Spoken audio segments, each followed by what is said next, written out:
Ladies and gentlemen, please take your seats. Even on the best of days, truth is stranger than fiction. Or is it? But, as always, if you're within the sound of my voice, that must mean you're in the seats with once more. As always, my name is Dave Voigt, and I'm the host of this podcast, where we sit down with a wide-ranging variety of entertainment industry professionals. We pick their brain about current projects, state of the industry, how they got started, and so very much more, in a light and in a conversational fashion. And if you like how we do things around here, I'm going to go out on a limb and assume that you do, because let's face it, you're listening right now. And if you are listening, subscribe. Hit subscribe.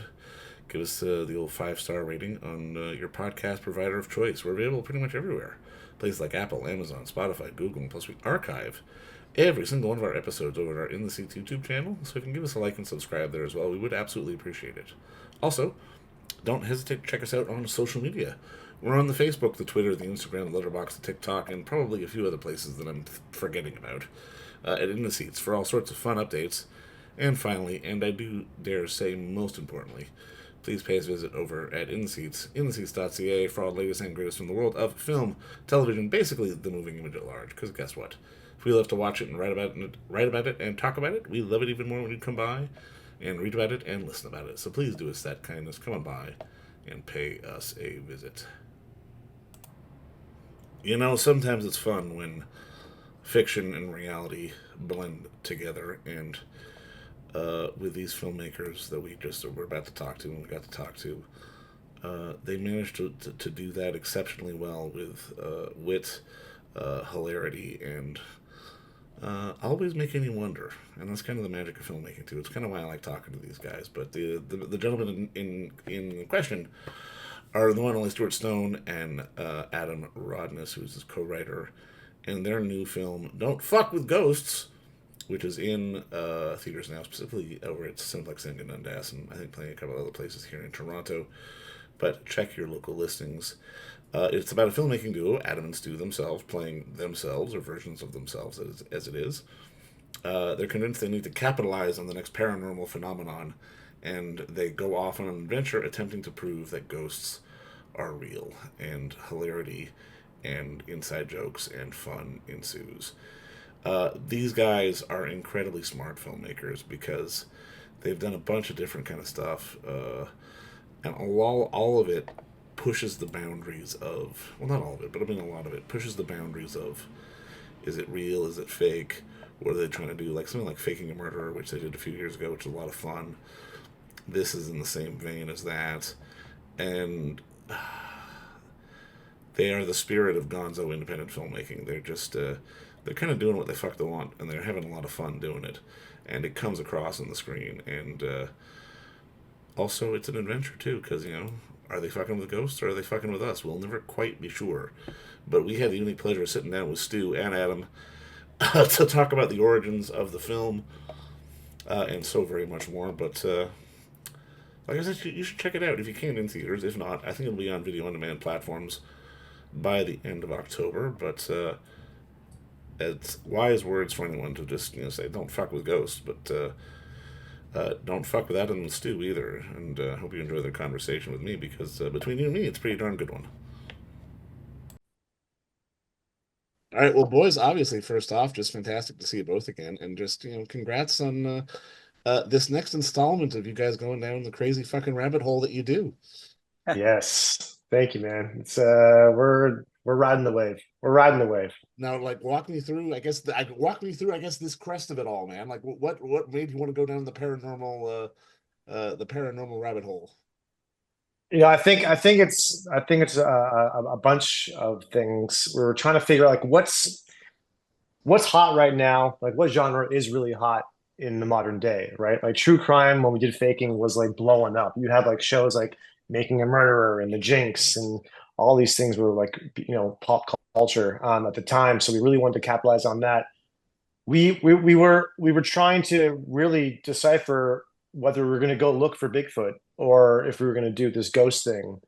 And we had a legit, outline for Bigfoot. And when we were having our meetings, we were told that paranormal is a hotter genre for sales at the time. So let's go try to find proof of ghosts. And that was really what happened. So it was kind of coin toss to say, hey, should we do Bigfoot? Should we do ghosts? But ghosts were in the market. Ghostbusters were coming back. The Hulu just put out their show Ghosts. Ghosts are the thing, so we need our own ghost show, obviously. Also, like we had this idea after we did Faking a Murder, which obviously making a murder and faking a murder. We when Don't Fuck with Cats came out, we were like, let's do Don't Fuck with Ghosts. Like that was like sort of an internal write that on a card and stick a pin in it. And like the fact that it actually happened is unbelievable. It's magical. The film gods are smiling on us sometimes when they're not crying on us. No, but I mean that's the beautiful thing. I mean, the fact that you pulled this from like a little bit of reality, it just goes to prove that, the making of movies, like you couldn't make this shit up if you tried sometimes. It just kind of happens that way. The I truth is think that's yeah. That's actually like this movie is so meta. It's so meta that the lines are so blurred and we can't really tell what is real and what is fake. We can't tell. Wait, did we come up with that or that just happened? Like there were so many things throughout this progress that were incredible and just unexplainable. But everything lined up perfectly, and the way that Stu and I created this vision was executed without even us touching it. Like it was just a perfect shoot. Now, I mean, speaking of what's meta and what's fake, Stu, I gotta ask, it almost feels like on this one, you're getting a little bit more abuse from Adam, but also you're standing up for yourself a little bit more. Like, was that by design, or is that just sort of a natural evolution of, I guess, your on-screen personas? uh that's so funny. There's like a whole section of the film that like didn't make it to the final cut where Adam and I got physical. And I did, and for you to say that I took abuse from Adam is an understatement. This guy's abusive.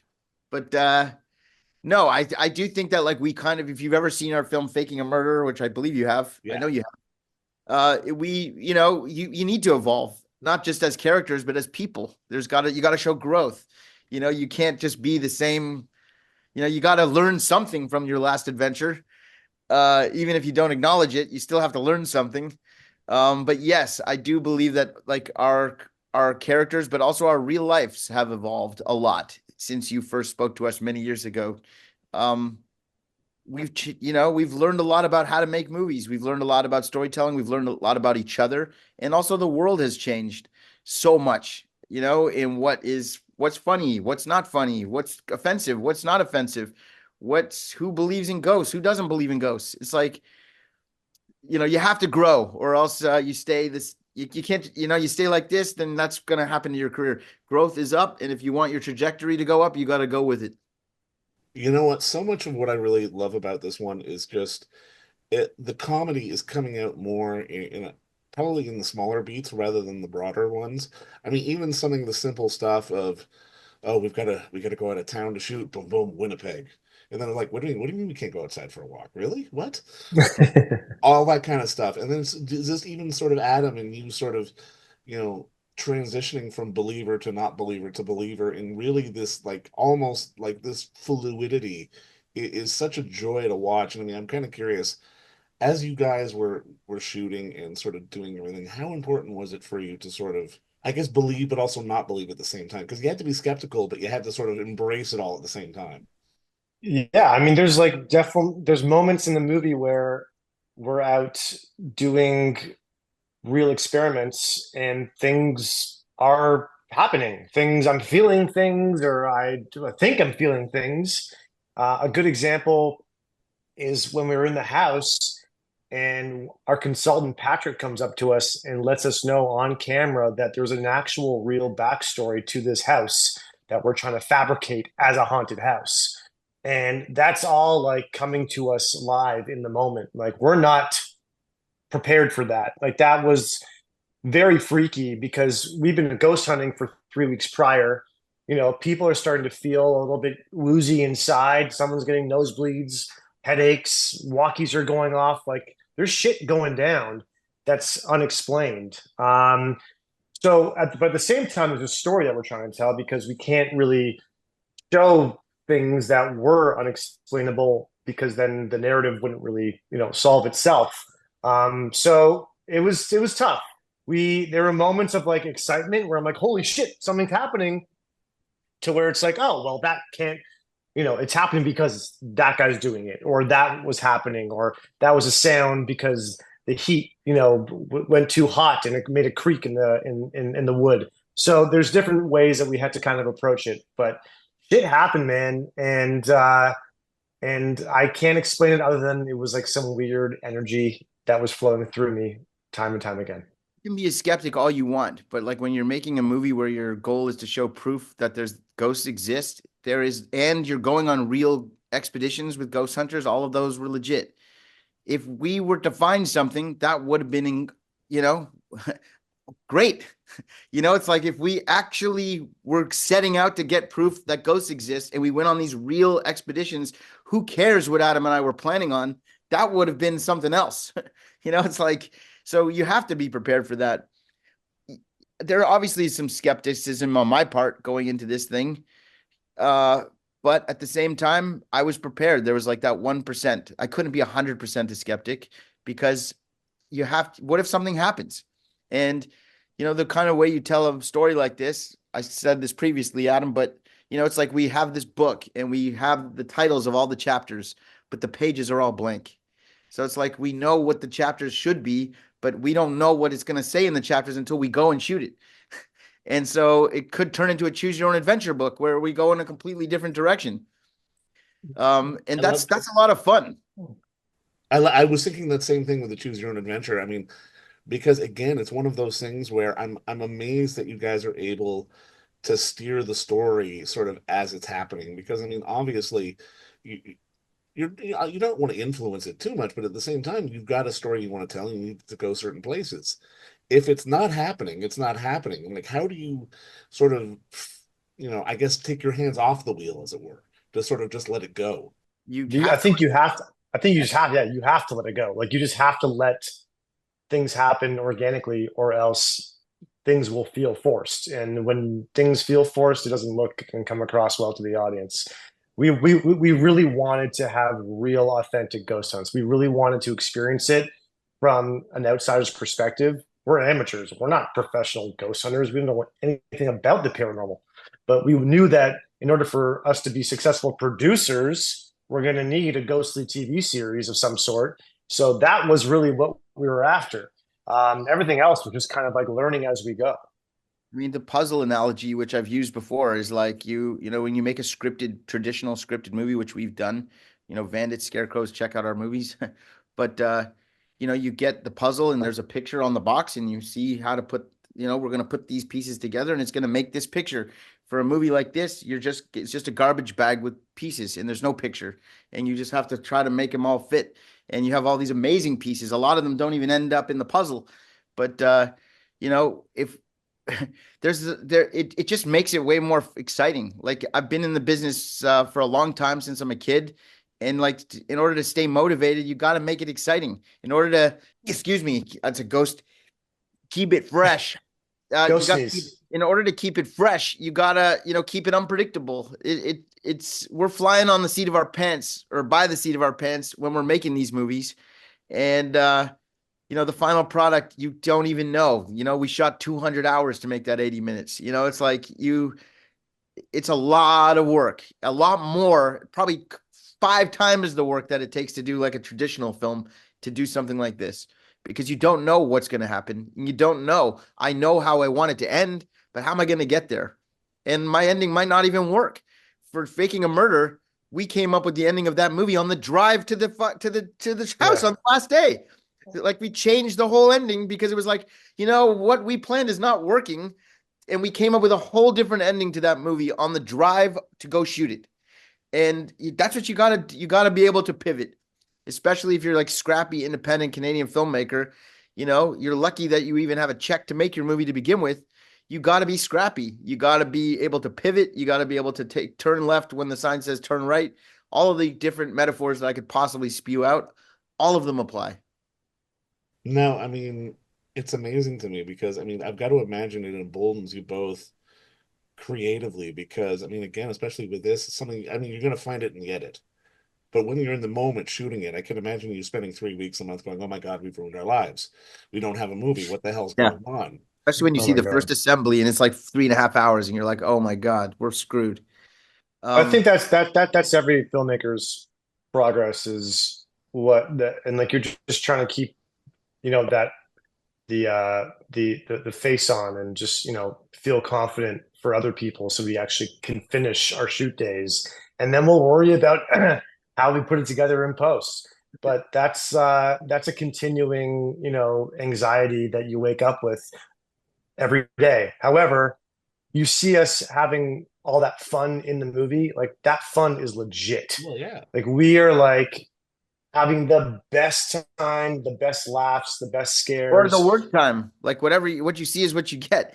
It's like when you were having the worst time, we're having the worst time, and we're having the best time, we're having the best time. There is a bit of an out of body sort of experience as a filmmaker when you're doing this kind of movie, also, though, where you are present in the scene, but you're also like trying to make a movie at the same time. It's like part of you is living in the moment, like, holy shit, is this happening? And then the other part of your brain is like, holy shit, are they getting this? Like, it's like you're thinking about the movie while you're making it, and no one else is there. They're just there to have a ghost hunt.